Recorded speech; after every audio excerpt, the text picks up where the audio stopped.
అండి ఇది మీరు చూస్తుంది లూమ్ సోలార్ ప్యానల్, దానికి వాటర్ పంప్ కనెక్ట్ చేశాను. అది 50 watts solar capacity, 50 watts capacity monocrystalline solar panel. మనకి 2 టైప్స్ ఆఫ్ సోలార్ ప్యానల్స్ ఉంటాయి, మోనోక్రిస్టలైన్ అండ్ పాలీక్రిస్టలైన్. ఇది మోనోక్రిస్టలైన్ అండి. మోనోక్రిస్టలైన్ అంటే మోర్ ఎఫిషియంట్, కొంచెం లిటిల్ బిట్ కాస్ట్ ఉంటుందండి, కాకపోతే కొంచెం ఎఫిషియెంట్ బాగుంటుంది. అంటే క్లౌడీ కండిషన్స్లో కూడా బాగా వర్క్ చేస్తుంది. కానీ పాలీక్రిస్టలైన్ క్లౌడీ కండిషన్స్లో ఈ పవర్ జనరేట్ చేయలేదండి. ఇది 50 వాట్స్, ఇది ఆన్లైన్లో తీసుకున్నాను. నాకు దాదాపు కాస్ట్ 2500 రూపాయలు అయింది. దానికి చిన్న మోటార్ కనెక్ట్ చేశాను, మోటార్ 1000 రూపాయలు అయింది. ఈ ట్యూబింగ్స్ అన్ని కలిపి నాకు 500 అయినాయి. సో 1000 రూపాయలు, 2500, 3500, నాకు 4000 రూపాయలు మొత్తం ఈ సెటప్ వచ్చేసిందండి. ఇది దీని ద్వారా మనకు బెనిఫిట్ ఏంటంటే, ఇప్పుడు చూడండి వర్షాకాలంలో కూడా ఎండలు బాగా వస్తున్నాయి, ఎండాకాలం కూడా మనకి ఎండాకాలం అయితే అసలు మనం చెప్పాల్సిన లేదు. మార్నింగ్ 7 నుంచి ఈవినింగ్ 5 వరకు సఫిషియెంట్గా ఎండ ఉంటుంది. వర్షాకాలం అయితే 9 నుంచి ఈవినింగ్ 4 వరకు సఫిషియెంట్గా రన్ అవుతుంది. ఇది కంప్లీట్గా ఆటోమేటిక్ అండి, దీన్ని మనం స్విచ్ ఆన్ చేయాల్సిన అవసరం లేదు. ఈ సన్ యొక్క ఇంటెన్సిటీని బట్టి ఆన్ ఆఫ్ అయిపోతుంటుంది. క్లౌడీ కండిషన్స్లో ఆఫ్ అయిపోతుంది. క్లౌడీ కండిషన్స్లో లిటిల్ బిట్ వర్క్ చేస్తుంది, కానీ ఫుల్ క్లౌడీ ఉంటే మాత్రం ఆఫ్ అయిపోతుంది. మన ప్రికాషన్స్ ఏంటంటే ప్రతి 1 వీక్ ఒకసారి దీన్ని వాష్ చేసుకోవాలి. చూడండి, ఈ వర్షం పడుతున్నా కూడా బాగా పనిచేస్తుంది. అంటే ఇప్పుడు దీని మీద వాటర్ స్ప్రే అవుతున్నా కూడా ఈ మోటార్ రన్ అవుతుంది సోలార్ పవర్ మీద. దీనికి ఎటువంటి బ్యాటరీ కూడా వస్తుందండి, డైరెక్ట్ డీసీ మోటారు. నేను మోటార్ కూడా చూపిస్తాను. ఇంకా ఫోర్స్ వస్తుంది, కానీ ఇది కొంచెం హైట్ మీద ఉంది కాబట్టి ఫోర్స్ రావట్లేదు. అంటే దీని మీద ఫ్లో అవుతుంది కాబట్టి ఫోర్స్ రావట్లేదు. సో 4000 రూపాయల్లో మనకి గార్డెనింగ్కి కంప్లీట్గా ఆటోమేషన్తో మనం అట్లా సెటప్ చేసుకోవచ్చు. మనం ఎటువంటి పవర్ మీద డిపెండ్ అవ్వాల్సిన అవసరం లేదు. అదే మన పొలంలో కూడా ఇది 10 సెంట్ల వరకు వచ్చిందండి డ్రిప్ ఇరిగేషన్. అదే మనం కొంచెం 200 వాట్స్ కెపాసిటీ పెట్టుకుంటే దాదాపు 30 సెంట్ల వరకు డ్రిప్ ఇరిగేషన్తో వచ్చింది, రన్ చేసుకోవచ్చు. 30 సెంట్ల వరకు నాన్ స్టాప్ రన్ చేసుకోవచ్చు. మనం తీసుకోవాల్సిన ప్రికాషన్స్ ఏంటంటే, ఇందులో ఇన్లెట్ పంప్కి చిన్న ఫిల్టరేషన్ యాడ్ చేస్తే సరిపోతుంది, లోపలికి పాకుడు రాకుండా ఉండిపోతుంది. మీకు చూపిస్తాను. ఇదిగోండి, సోలార్ ప్యానల్కి నేను చిన్న వైరింగ్ కనెక్ట్ చేశాను. ఈ వైరింగ్ నేను ఈ పంప్కి ఇన్పుట్ చేస్తున్నాను.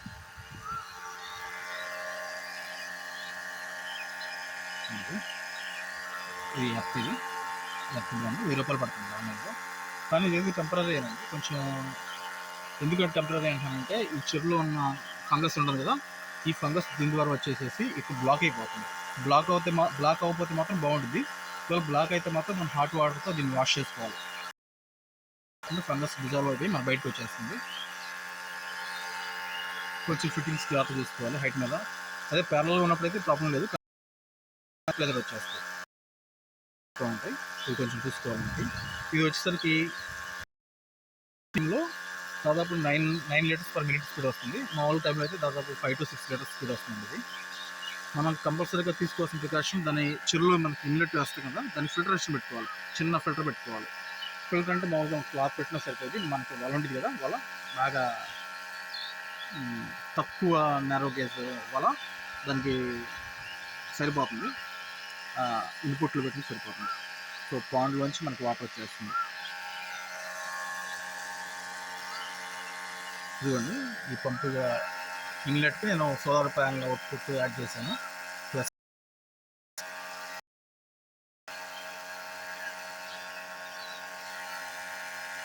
ఇప్పుడు యాడ్ చేశాను. సింపుల్, ఇది చాలా సింపుల్. మొక్కలు పెట్టుకున్నాం.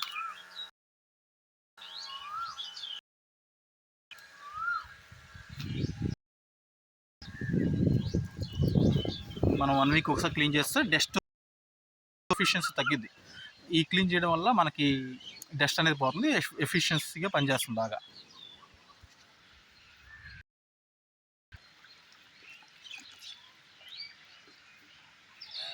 ఇది చూడండి, సౌండ్ వస్తుంది మీకు.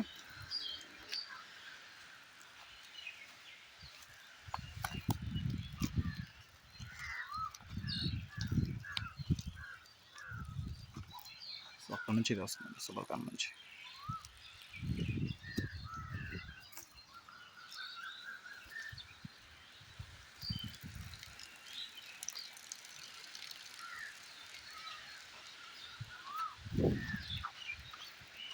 మనం ఆ ప్లాంట్ పెడదాం.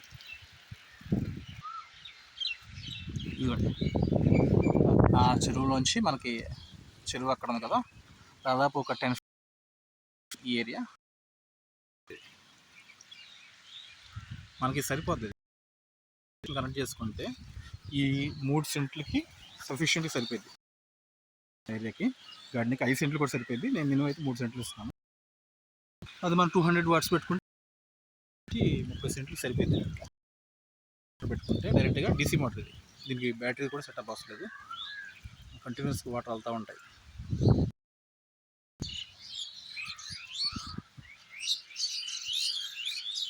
ఇది వాటర్ యాపిల్ అండి. ఇది పెట్టిన 6 monthsకే కాయలు కాసింది. మళ్ళీ ఒక నెక్స్ట్ కంటిన్యూస్గా పూత మీద ఉంది.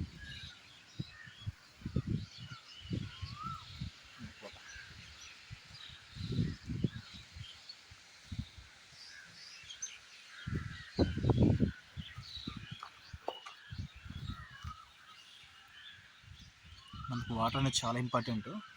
మనం జాగ్రత్తగా కాపాడుకోవాలి వాటర్ని.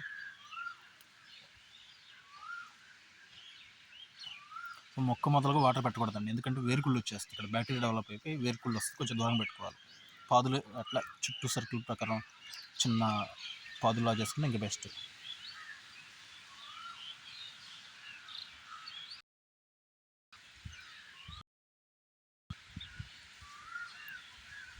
సో మీకు వీడియో నచ్చితే please like, share, subscribe. Thanks for watching. Thanks for subscribing.